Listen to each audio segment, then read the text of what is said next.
fa makasika izay taranja bola lavalava izay any eny Kianja dia mankalaza ny faheritaonany ny klubany SCTV avy atalatany volonondry eny izay azo lazaina fa dia efa mivelatra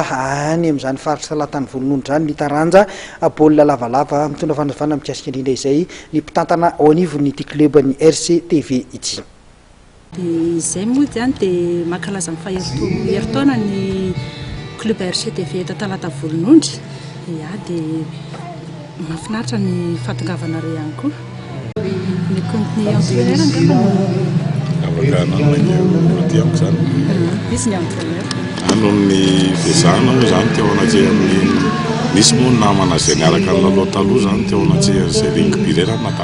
natavafondronaingana tamin'le clubany RCTV zany dia talata amin'ny volonondry dia zay nampiorinaingana an'le rugby dia efa nisy mpilalao zany efa national tao anatin'le olona nitapona tamin'le RCTV zao zany dia zay nampandroso an'le zegny fanana tao zany dia resaka match amical miantso ekipa avy any Antananarivo avy any nanao ity dia izay niezaka nataonay tao anatin'izay fanomanana match 2017. Tanjona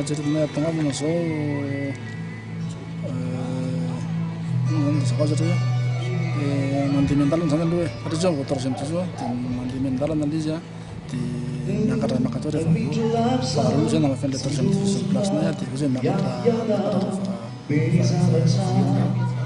satria mbola vao manomboka satria tadiditra hoe zay zany voalohany indrindra moa misy ankory fitiavana matoa tafaboka tao anatin'le izy dia ao koa ny fotoana fijoroana angamba izao mba hitarika an'ireto ankizy zany ka atoriana hampiroboroboan'le clivareto izy satria vao sambany ihany aloha tao anatin'izay heritaona zay zany miaingo zay dia fandrinay mba ho lasa lavitra. Nanazy angambany dia manangy atsika rehetrarehetra zay ty fanatanjahantena tsy fidifidy hoe ity zao na ity zao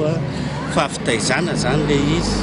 dia ataontsika mpitiavana foana zay zavatra ataontsika.